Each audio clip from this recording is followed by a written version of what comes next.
Assalamualaikum warahmatullahi wabarakatuh.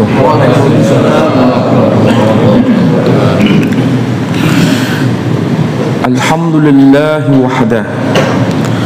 Alhamdulillahilladzi arsala rasulahu bil huda wa dinil haqq liyudhhirahu 'ala ad-din kullih wa kafaa billahi shahida. Ashhadu an la ilaha illallah wahdahu la syarika lah wa ashhadu anna Muhammadan abduhu wa rasuluh la nabiyya ba'da. Qala Allah ta'ala fil Qur'anil Aziz, a'udzu billahi minasy syaithanir rajim. Bismillahirrahmanirrahim. إذ قال له ربه أسلم قال أسلمت لرب العالمين. Al-ayah Sadaqallahul Azim.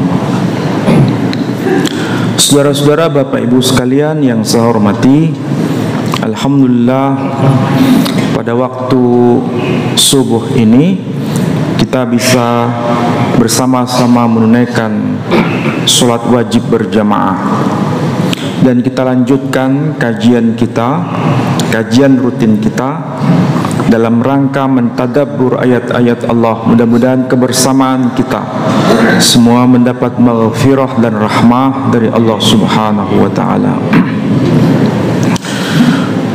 Bapak Ibu sekalian, Allah Tabaraka wa Ta'ala memberikan banyak contoh teladan kepada kita melalui orang-orang yang dikasihinya.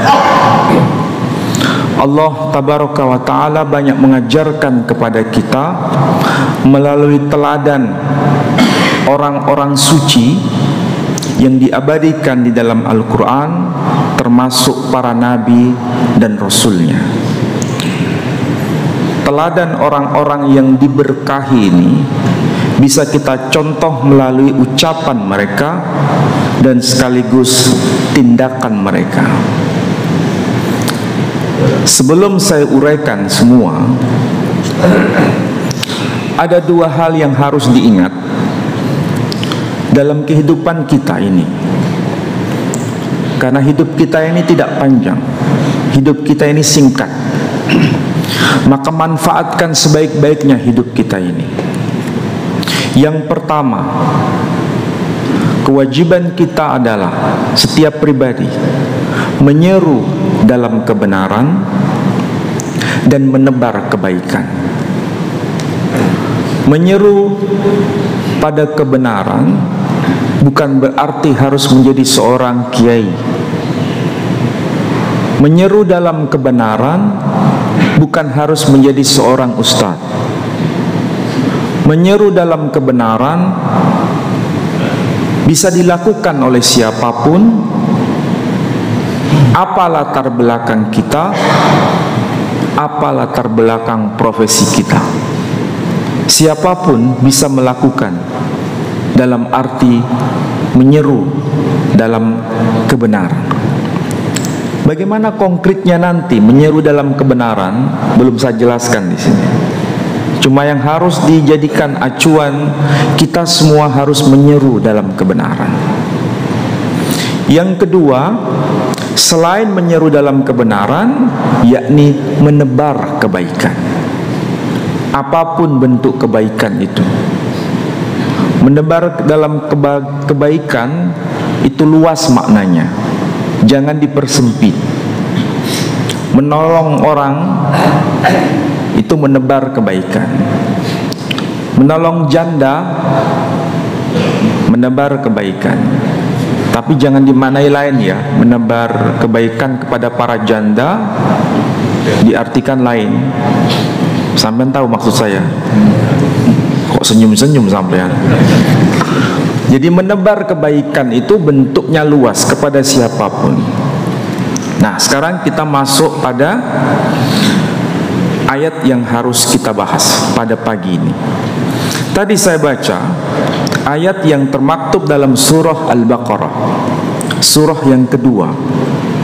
Ayat yang tadi saya baca, ayat 131.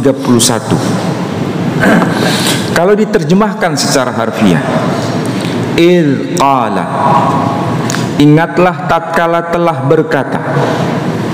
Siapa yang telah berkata? Idh qala lahu, ingatlah tatkala telah berkata kepadanya Rabbuhu, yakni Tuhannya. Siapa yang dimaksud di sini? Allah telah berkata kepadanya. Kepada siapa?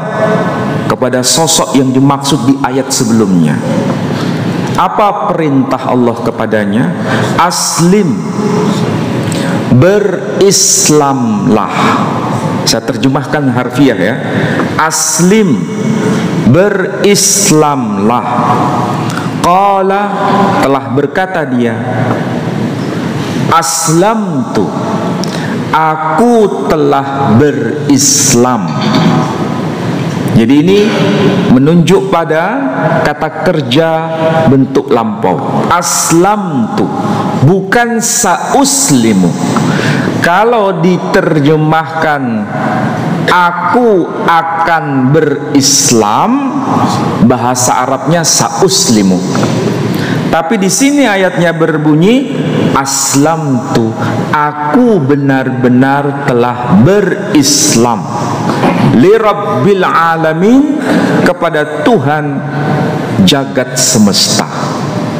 Siapakah pribadi ini yang dimaksud? Pribadi ini yang dimaksud adalah keturunan dari orang yang tadi namanya dibaca oleh imam kita. Siapakah itu? Nabi Ibrahim, keturunan dari Nabi Nuh. Nabi Nuh tadi diucapkan oleh imam kita itu. Jadi kalau kita bicara mengenai tokoh yang dimaksud ini, yakni Ibrahim, keturunan dari Nabi Nuh. Kalau kita membaca dari semua tradisi agama-agama, tokoh ini memang dikenal, bukan oleh kita saja, tapi dikenal oleh semua. Kita menyebut nama beliau dengan nama Ibrahim atau dengan nama Ibrahim. Itulah sebabnya di dalam Al-Quran ada ayat yang berbunyi, ayat 127, Bismillahirrahmanirrahim. Wa idh yarfa'u Ibrahimul qawa'ida minal baiti wa Ismail Rabbana taqabbal minna innaka antas sami'ul alim. Nama itu muncul apa? Ibrahim. Boleh juga dibaca Ibrahim. Wa idh yarfa'u Ibrahimul qawa'ida minal baiti wa Ismail. Jadi namanya boleh disebut dengan lahjah, dengan pelafalan Ibrahim atau Ibrahim. Sementara saudara kita yang Nasrani, Kristen, Katolik, Protestan, Ortodok ataupun Yahudi menyebutnya dengan nama Abraham dan Abram. Jadi Abram dan Abraham. Saudara kita yang lain yang tinggal di Denpasar, Bali, termasuk di India, menyebutnya bukan dengan nama Ibrahim, bukan Ibrahim, bukan Abraham, bukan Abram, tapi Abiram. Menarik ya. Tapi itu ada link, ada hubungan. Ibrahim, Ibrahim, Abraham, Abram, Abiram. Kalau nama Abiram termaktub di dalam kitab Bhaviswa Purana. Kitab Hindu itu banyak. Ada Srimad Bhagavatam Purana, ada Brahmanda Purana, ada Agni Purana, ada Wisnu Purana, dan ada juga Bhaviswa Purana. Ini agama Hindu. Sampean pernah belajar begini? Makanya saya kasih tahu.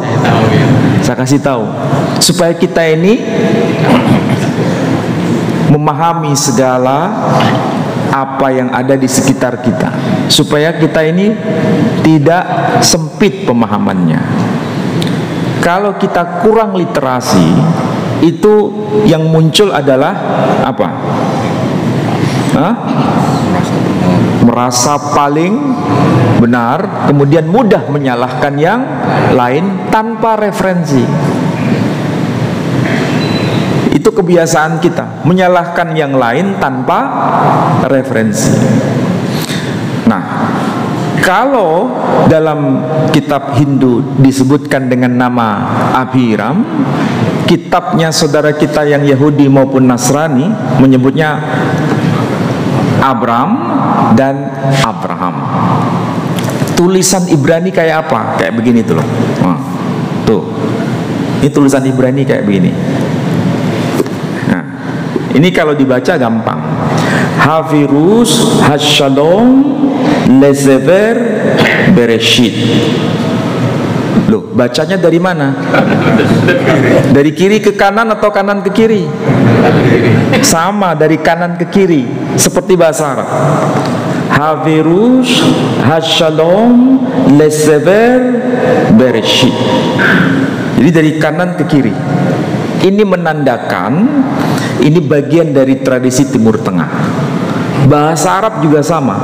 Bahasa Arab itu dari bagian Timur Tengah.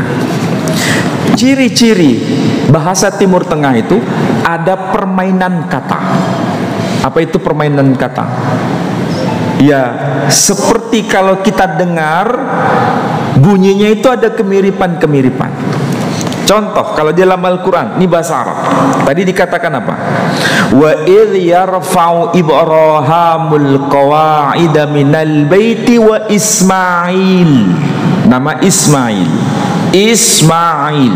Rabbana taqabbal minna innaka antas syami' as-sami' al-alim. Perhatikan itu, dua kata. Ismail as-sami'. Bunyinya mirip enggak? Ismail as-sami'. Ini permainan kata. Tapi jangan dimaknai negatif ya. Ini dalam makna positif. Hal seperti ini bukan hanya di dalam Al-Quran, tapi di dalam kitab ini juga sama bunyinya. Saya ambil contoh. Kalau di sini dikatakan wala Ismail syama'atiha, wala Ismail syama'atiha. Perhatikan tuh, mirip enggak bunyinya? Wala Ismail syama'atiha, arti harfiahnya, dan berkaitan tentang Ismail, aku telah mendengarkan permintaanmu. Mirip enggak? Nah, itu bahasa Timur Tengah kayak begitu. Kalau bahasa sini itu ada enggak kayak begitu itu?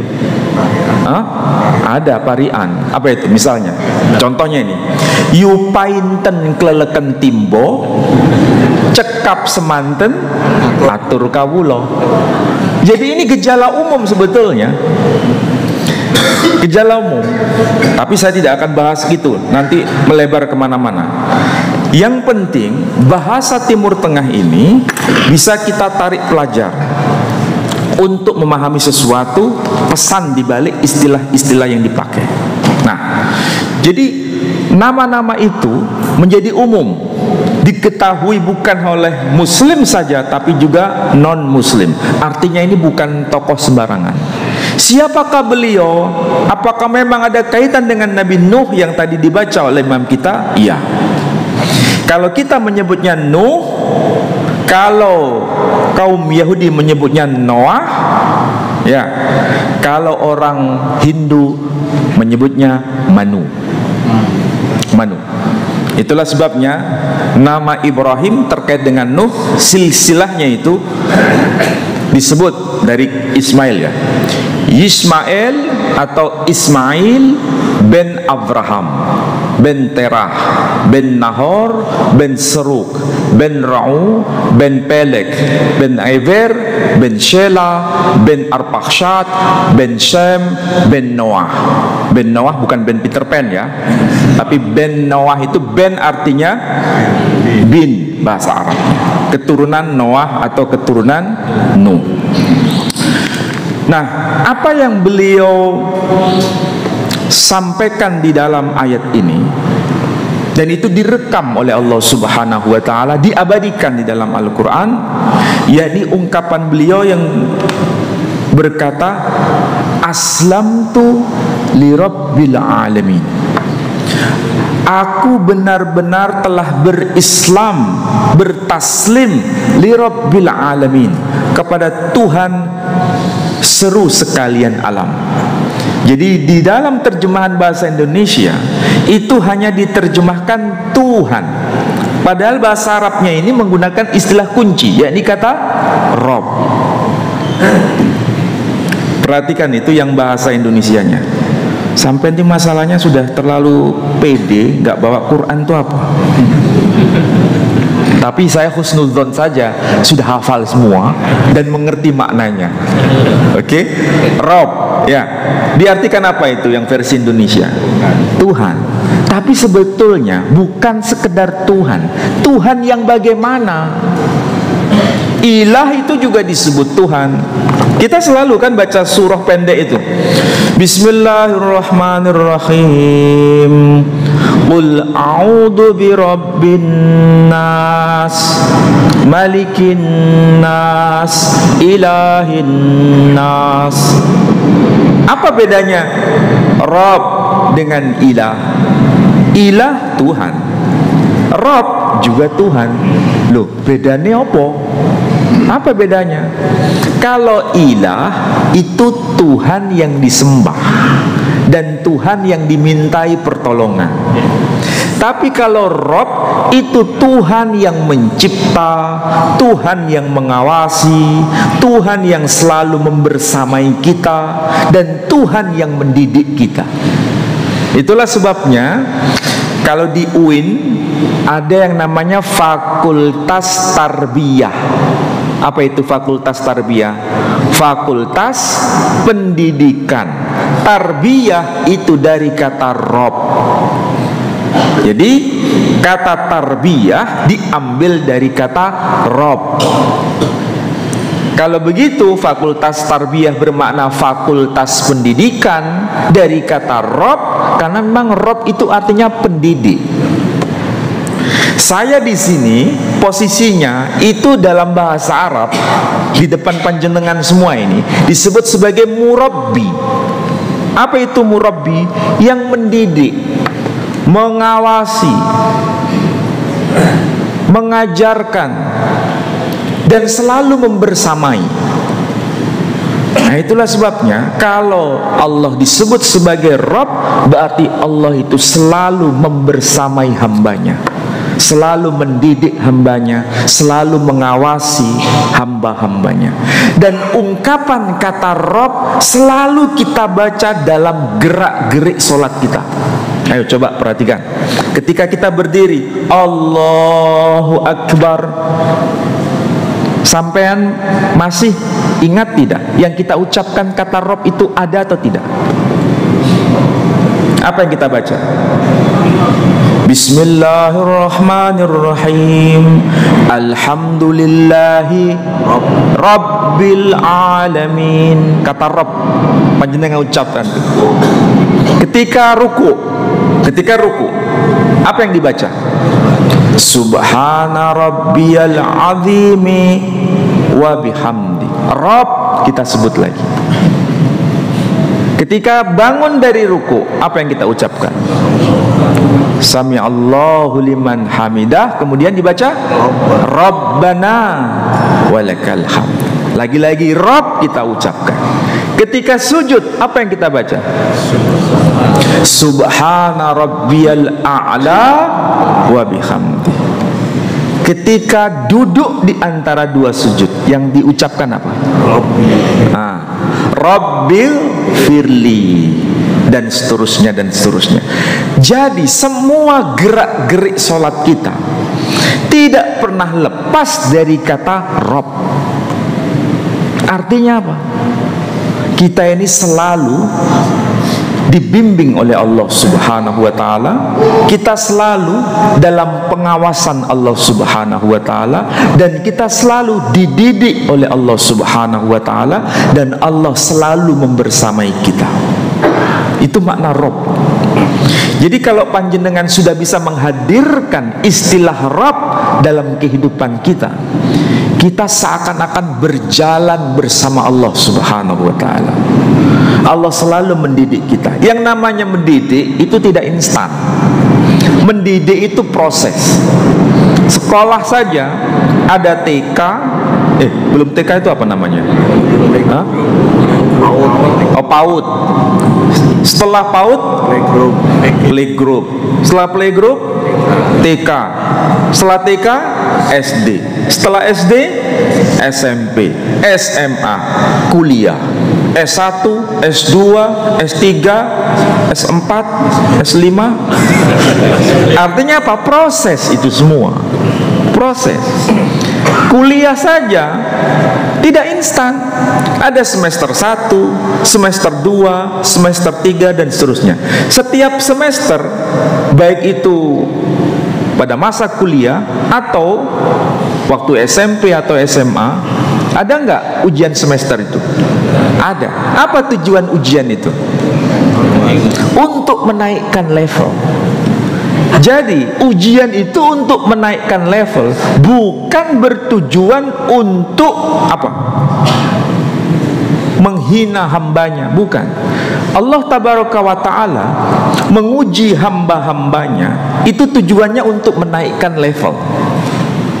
Baik dia seorang nabi, diuji dengan cara itu. Seorang rasul diuji dengan cara itu. Kita pun semua diuji dengan cara masing-masing. Kita tidak lepas dari ujian. Tujuannya apa? Untuk menaikkan level itu. Jadi husnudzon kepada Allah itu penting. Jadi kalau kita ini ada ujian, jangan sekali-kali kita ini suudzon.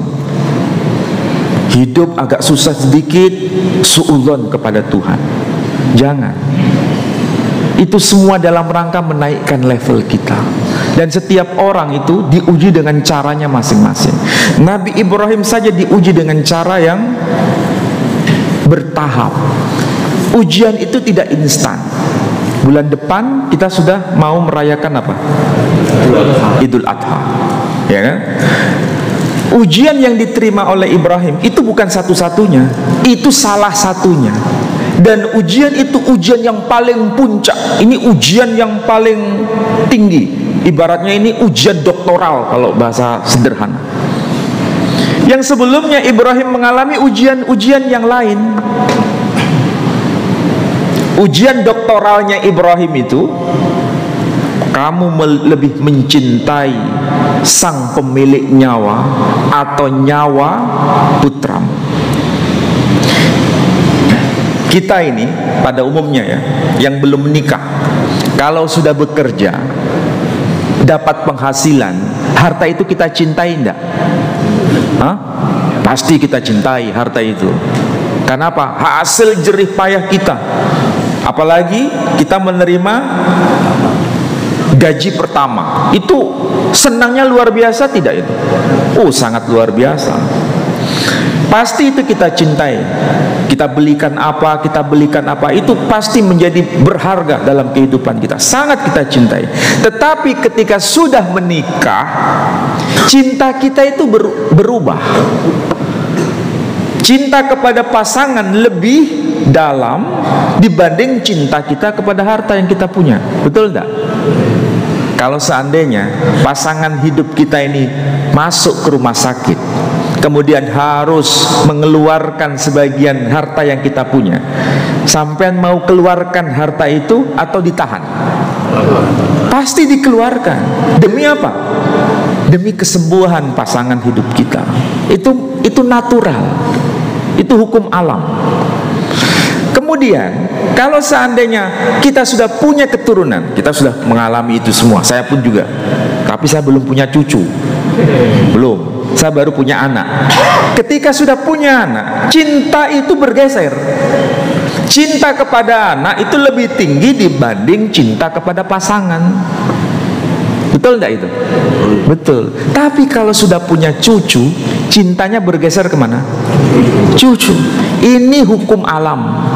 Allah subhanahu wa ta'ala kalau mendidik kita, caranya begitu. Tidak langsung mak bedunduk. Apa itu mak bedunduk ya? Tidak tiba-tiba. Jadi ada proses. Proses itulah ya bagian dari pendidikan. Itulah sebabnya Tuhan disapa dengan sebutan Rob, karena dia mendidik dengan cara berproses. Kalau menguji tidak langsung instan, mengujinya itu bertahap. Betulkah itu yang dialami Ibrahim kayak begitu? Ada tahapan. Iya. Buktinya apa? Tahapannya. Tahapan yang pertama, tatkala dia masih single, masih sendiri, ya, masih sendiri. Apa itu yang dialami Ibrahim?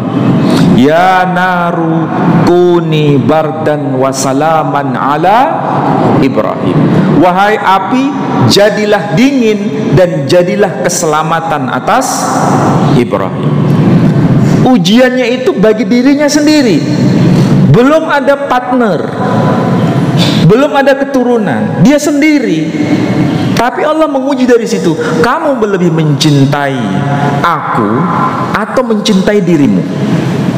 Ternyata Ibrahim lulus atau tidak? Lulus. Dia ketika dihadapkan pada vonis hukuman mati oleh Raja Namrud, sebelum divonis, apa yang dipikirkan oleh Ibrahim? Kalau kita seandainya bersama-sama dengan Ibrahim, yang difikirkan oleh Ibrahim itu apa? Hidup atau mati? Yang difikirkan itu loh. Ketika jatuh surat kamu dihukum bakar. Kira-kira yang dipahami oleh Ibrahim, Nabi Ibrahim itu mati atau hidup? Mati. Disitulah dia dihadapkan pada dua pilihan. Dia ada pilihan ketiga. Kamu mencintai nyawamu atau mencintai sang pemilik nyawamu? Kira-kira kalau kita dihadapkan pada kayak begitu, yang kita lakukan sama dengan Nabi Ibrahim atau tidak? Hah? Ayo. Oh, mungkin boleh mikir kan? Iya. Nabi Ibrahim memilih dengan cara yang tepat. Seandainya Nabi Ibrahim memilih mencintai nyawanya, dia kehilangan Tuhannya. Tetapi ketika dia memilih Tuhannya, dia tidak kehilangan nyawanya. Ini cara yang sederhana. Kemudian baru lanjut ke cara yang berikutnya. Dan salah satunya berkaitan dengan peristiwa yang akan kita peringati besok itu. Itu peristiwa puncak. Nah, sekarang saya tanya, kita ini lebih mencintai nyawa kita atau nyawa anak kita? Tolong dijawab. Kita ini lebih mencintai nyawa kita atau nyawa anak kita? Hah? Kalau sampean aku lebih mencintai nyawa aku, Ustaz, anakku mati ya jarno ae. Apa begitu? Hah? Kan tidak mungkin. Bahkan kita ini kalau ada anak kita ini sakit, lebih baik aku yang sakit daripada anakku. Ini watak manusiawi. Dalam konteks ini Allah menguji Nabi Ibrahim dengan cara begitu.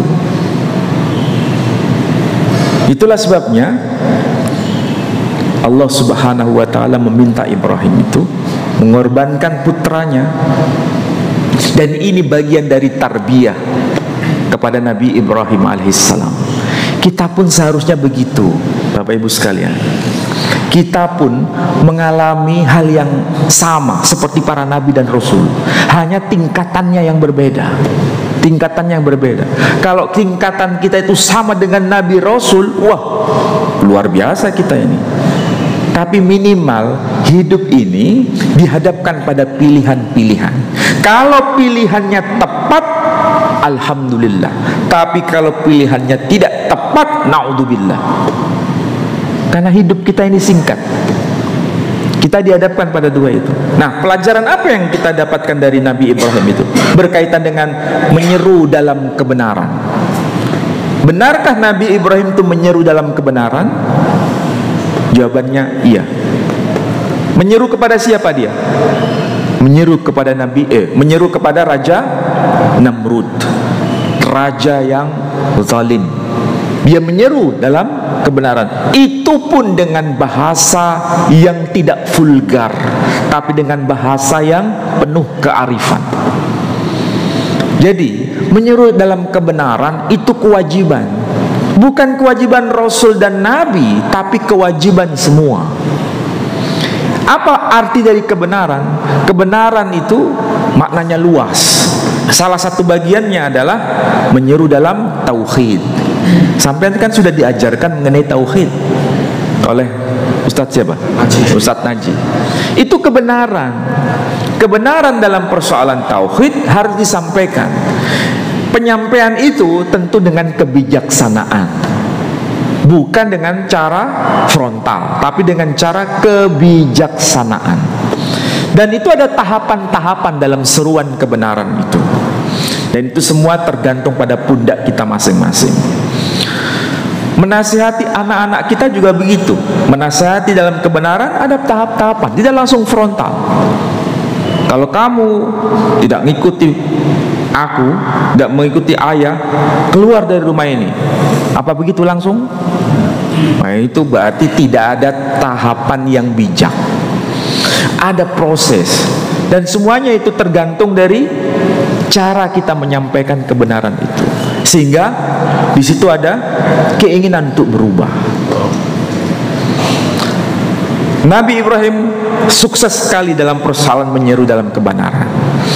Dan bagaimana Nabi Ibrahim menyeru dalam kebenaran? Ada contohnya dalam Al-Quran, sekaligus menebar kebaikan.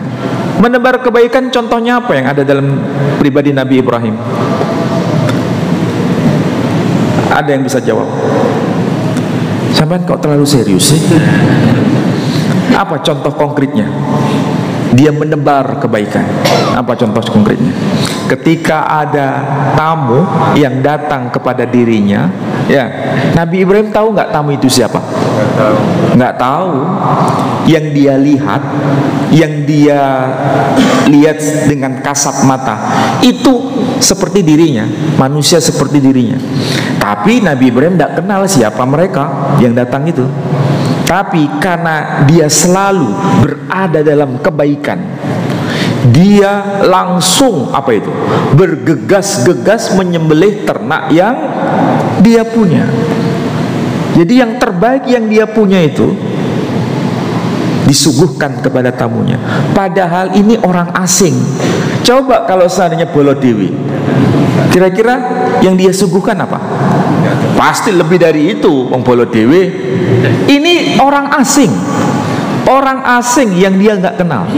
Tapi malah dia bergegas-gegas menyembelih ternak terbaik yang dia punya. Kemudian disembelih. Pada saat disuguhkan kepada tamunya, di situ dia seakan-akan tidak bisa bergerak tubuhnya ini, karena begitu auranya itu beda. Ternyata baru sadar ketika tamu itu mengatakan, kami utusan Tuhan kepadamu. Ternyata adalah malaikat.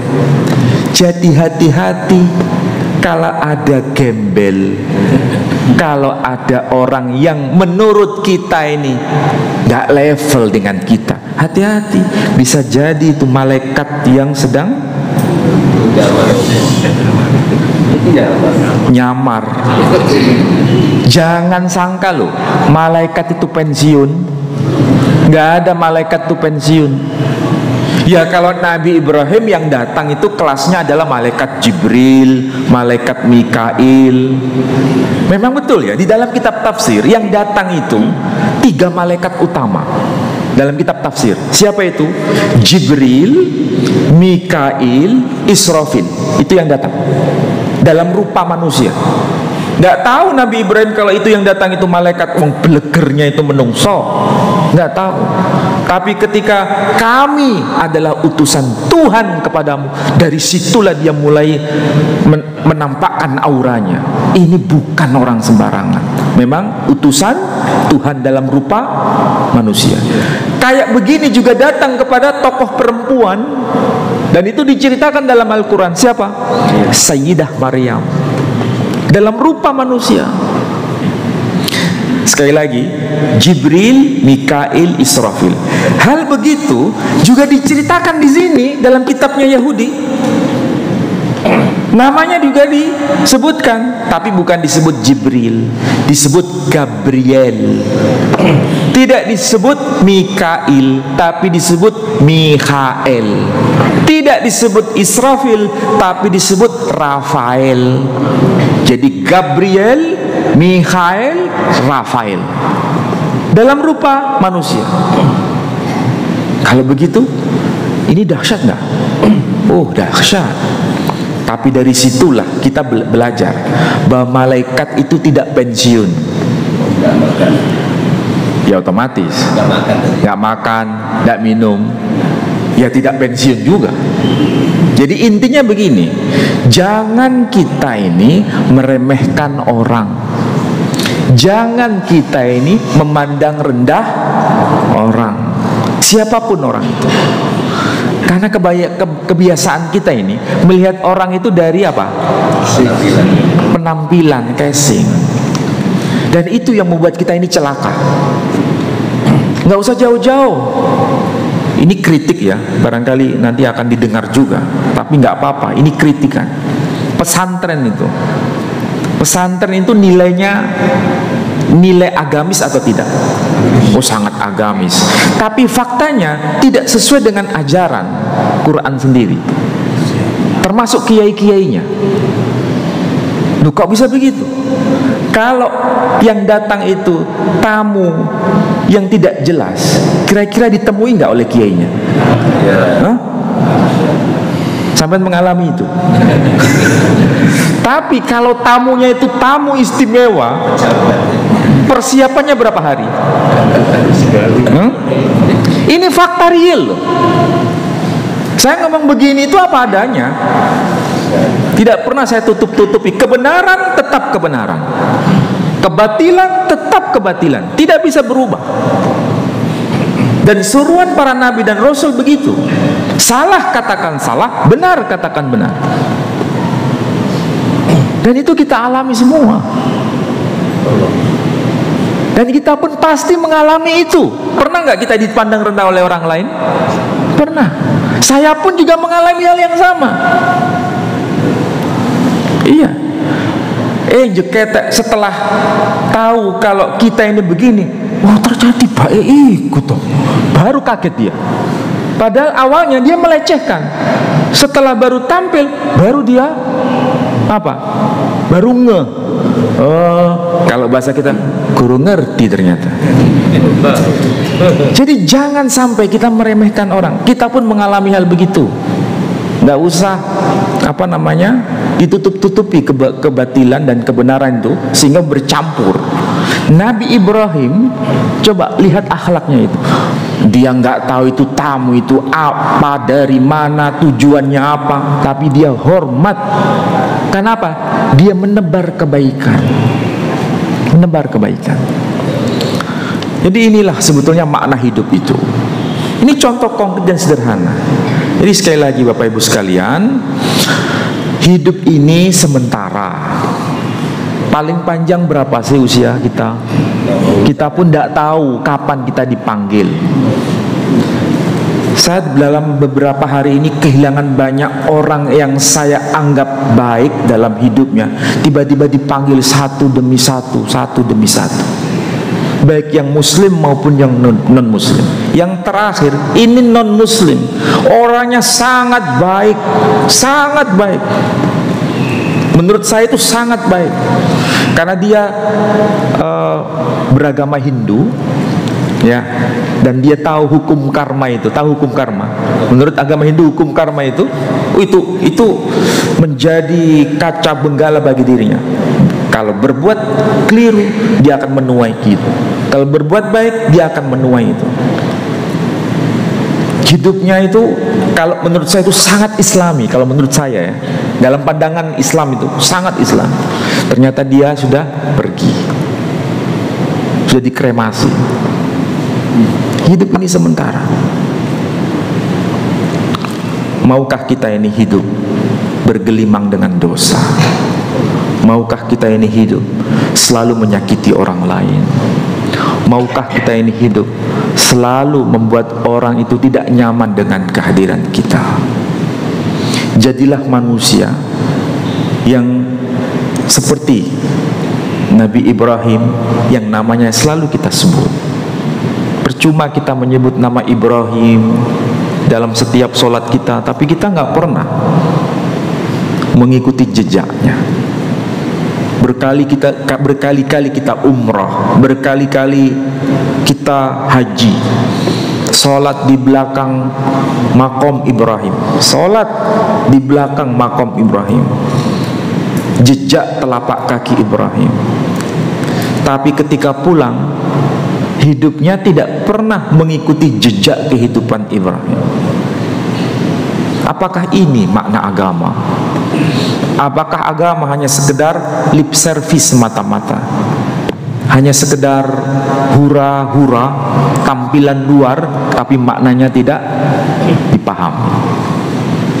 Mudah-mudahan yang saya sampaikan ini bermanfaat bagi saudara-saudara sekalian, mengubah cara pandang kita beragama ini.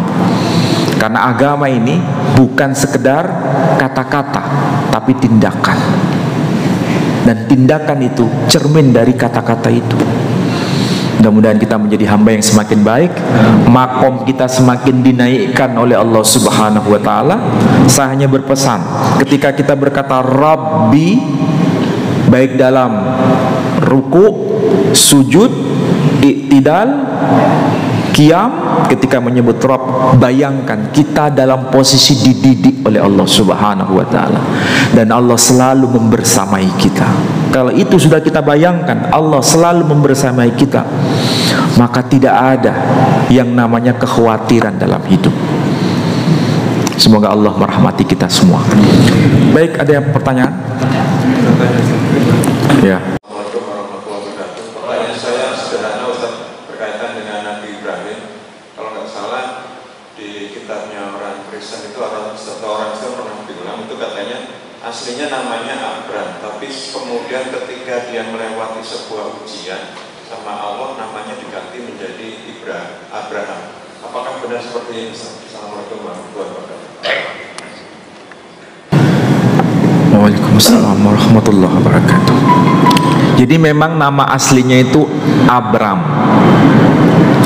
Ketika dia mengalami ujian-ujian, kemudian dia mendapatkan perjanjian dari Tuhannya, maka Allah menggantinya, bukan mengganti, menambahkan satu huruf pada namanya, yakni huruf He. Kemudian namanya menjadi Abraham. Kalau Abram, arti harfiahnya menurut penjelasan dalam kitabnya ini ya, Abram itu dari dua kata. Abram artinya bapak bangsa Aram. Bangsa Aram.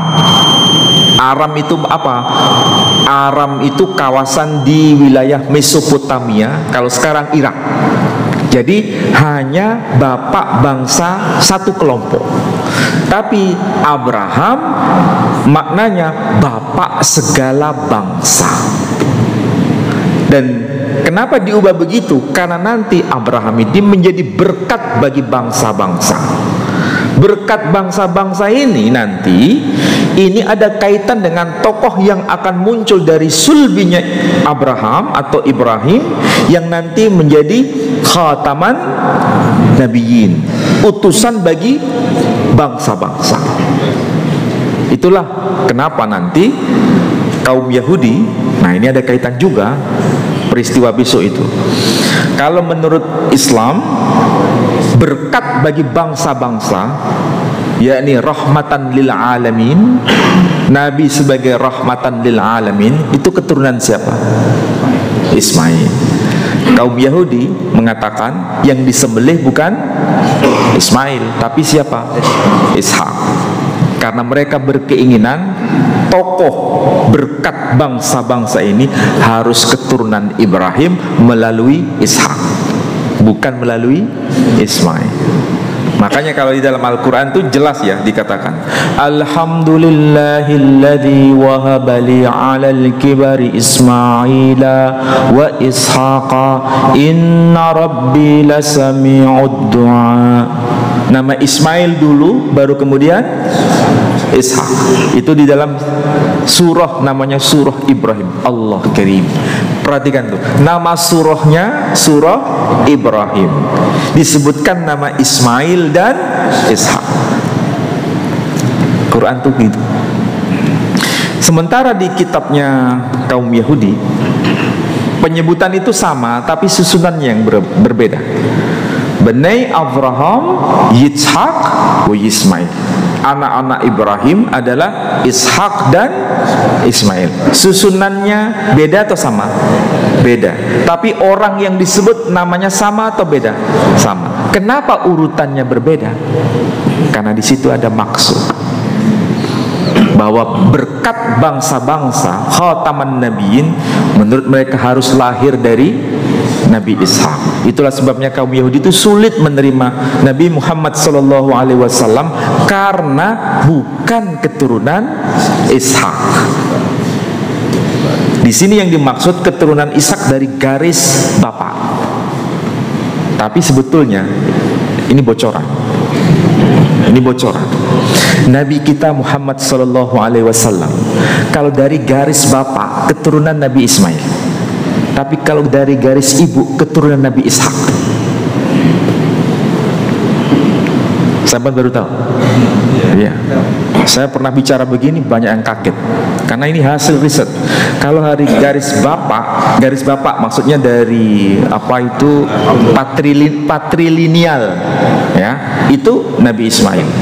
Tapi dari garis ibu, dari neneknya itu bernama Salma binti Amr. Istri dari Hashim, itu dari kalangan Bani Israel. Bani Israel berarti keturunan Nabi Yakub. Nabi Yakub keturunan Nabi Ishak. Namanya Salma binti Amr. Dari namanya aja kelihatan. Salma itu pakai huruf iya yang nggak ada titik, alif bengkong namanya. Itu tandanya itu nama asing, bukan asli Arab. Sama seperti Musa, itu huruf ya nggak ada titik, nggak ada titik dua, berarti nama asing. Isa, huruf ya nggak ada titik, itu nama asing. Dan itu semuanya Bani Israel. Dari namanya kelihatan. Ini menunjukkan bahwa memang betul Nabi kita Muhammad SAW itu adalah berkah bagi bangsa-bangsa, keturunan Ibrahim, baik dari jalur Nabi Ismail maupun dari jalur Nabi Ishak. Mudah-mudahan ini jawaban yang bisa saya sampaikan. Baik, terima kasih atas kehadiran. Oke, ada pertanyaan singkat padat. Di dalam Al-Quran itu nama Roh beberapa kali disebutkan dengan kata ganti. Apakah itu yang kemudian memang mengambil makna bahwa Tuhan itu banyak menurut sebagian orang, sehingga ada Tuhan yang berwujud benda, ada Tuhan yang berwujud kekayaan, harta, dan anak, dan lain sebagainya, sehingga muncul kata-kata yang baru saya sampaikan bahwa di dalam Al-Quran kata-kata roh itu ada banyak makna. Terima kasih. Maksudnya kayak Asmaul Husna, bukan? Bukan. Jadi sebutan Tuhan Allah gitu. Itu kan tadi Ustaz sampaikan ada roh, ada ilah. Apakah itu bermakna bahwa bagi sebagian manusia Tuhan itu banyak, karena ada yang mengatakan anak itu bisa menjadi Tuhan, harta itu bisa menjadi Tuhan, dan lain sebagainya, termasuk kedudukan juga bisa dituhankan. Yang belakang.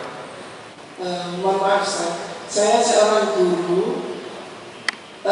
Begini, ada pendidikan di sekolah sekarang ini dengan salam, memberi salam itu setelah assalamualaikum kemudian ada namo budaya dan sebagainya itu dididik kepada anak didik kita. Apakah itu termasuk toleransi? Kemudian yang kedua, yang sedang viral sekarang toleransi yaitu beribadah agama lain di masjid. Apakah itu salah satu tanda toleransi? Mohon penjelasan, terima kasih. Assalamualaikum warahmatullahi wabarakatuh.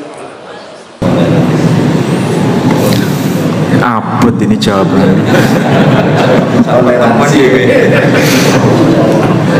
Oke, saya jawab begini. Tidak ada kata di dalam Al-Quran itu tanpa makna yang spesifik. Semua kata yang dipakai dalam Al-Quran itu maknanya spesifik. Dan itu yang menjelaskan Quran sendiri. Nah begini ya, ini kita heran melihat Quran ini. Quran kita ini terdiri atas 114 surah ya. Surah pertama itu terjawab pada surah 114. Surah kedua terjawab dengan surah ke 113. Surah ketiga terjawab pada surah 112. Bagian awal Quran, bagian awal itu rincian semua. Bagian akhir itu kesimpulan semua. Suatu saat kita akan bahas. Saya ambil contoh kasus saja. Di bagian awal surah Al-Fatihah itu urutannya Bismillahirrahmanirrahim, Alhamdulillahi Rabbil Alamin. Kata Rabb muncul. Ar-Rahmanirrahim, Maliki Yaumiddin, Iyyaka na'budu wa iyyaka nasta'in. Ya, apa makna iyyaka na'budu wa iyyaka nasta'in? Arti harfiahnya, kepadamu kami menyembah dan kepadamu kami mohon pertolongan. Jadi dia yang disembah dan dia yang dimintai.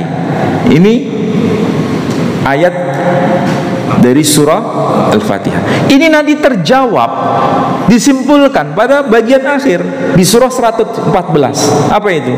Bismillahirrahmanirrahim. Qul a'udzu birabbin nas, malikin nas, ilahin nas. Jadi ilah itu Tuhan yang disembah dan Tuhan yang dimintai pertolongan. Itu ilah. Itulah sebabnya Allah Subhanahu wa ta'ala berkata kepada Nabi Musa, Innani anallah la ilaha illa ana. Jadi kalau sudah Allah mengatakan innani, sesungguhnya aku, anallah adalah Allah, la ilaha illa, tidak ada ilah kecuali ana, aku. Ini hak eksklusif Allah sebagai yang disembah dan dimintai.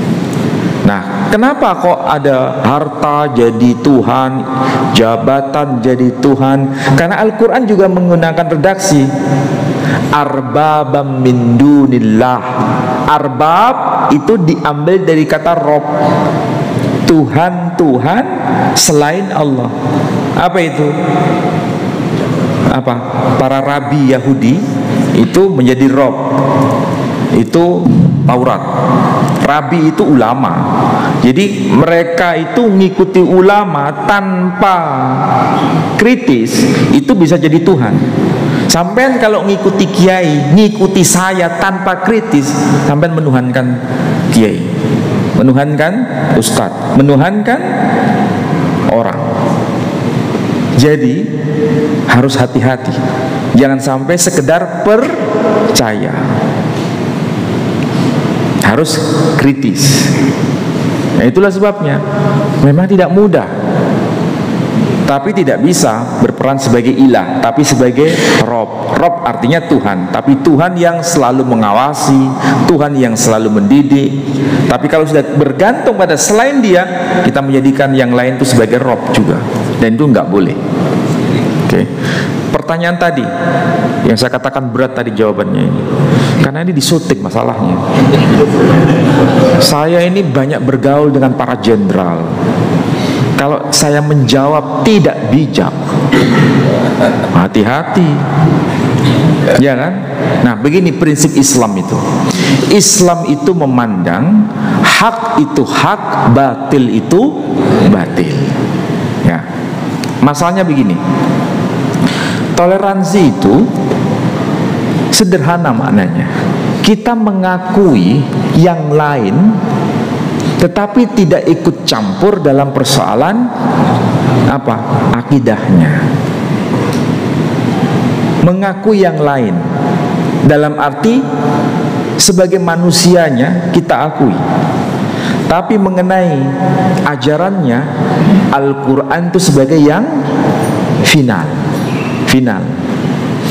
Jadi kalau misalnya boleh nggak mengucapkan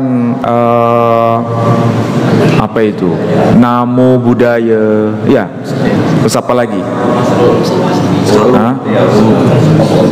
Om Santi Om misalnya, boleh nggak? Kalau saya begini ya, bahasa Arab menyebutnya salam.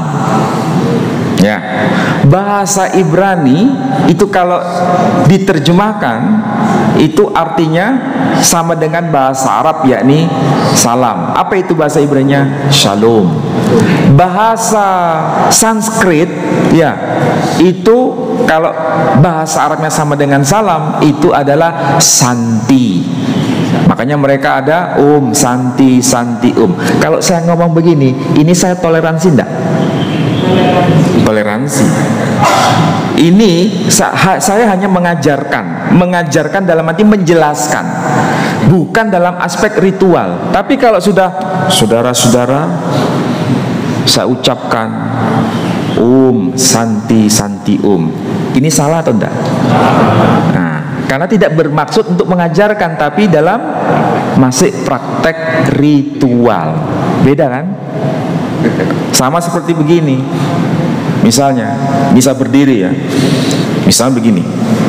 Kalau saudara kita kaum Nasrani itu kalau sholat, kalau sembahyang demi nama Bapa, Putra dan Roh Kudus. Kira-kira kalau saya begitu tadi itu, saya salah atau tidak? Saya itu tadi ritual atau enggak tadi saya? Saya tadi bukan ritual, tapi saya memberikan contoh. Itu loh kalau saudara kita sembahyangnya itu di dalam tempat ibadah demi nama Bapa, Putra dan Roh Kudus. Ini kan saya kasih contoh, bukan saya sedang ritual. Beda lagi kalau tiba-tiba saya di dalam masjid kemudian saya berdiri begini. Nah, itu kan saya ritual. Nah, tolong dibedakan itu. Mana yang pengajaran, memberikan deskripsi, dan mana yang sifatnya ritual. Kalau ritual nggak boleh, tapi kalau memberikan contoh, pengajaran supaya tahu, oh iya, berarti beda maknanya. Gitu ya. Saya kira itu jawaban yang tegas, tuntas, tidak bias. Oke? Saya kira demikian. Mudah-mudahan manfaat untuk semuanya. Dan saya akhiri dengan doa penutup majelis. Subhanakallahumma wa bihamdika asyhadu an la ilaha illa anta astaghfiruka wa atubu ilaik. Assalamualaikum warahmatullahi wabarakatuh.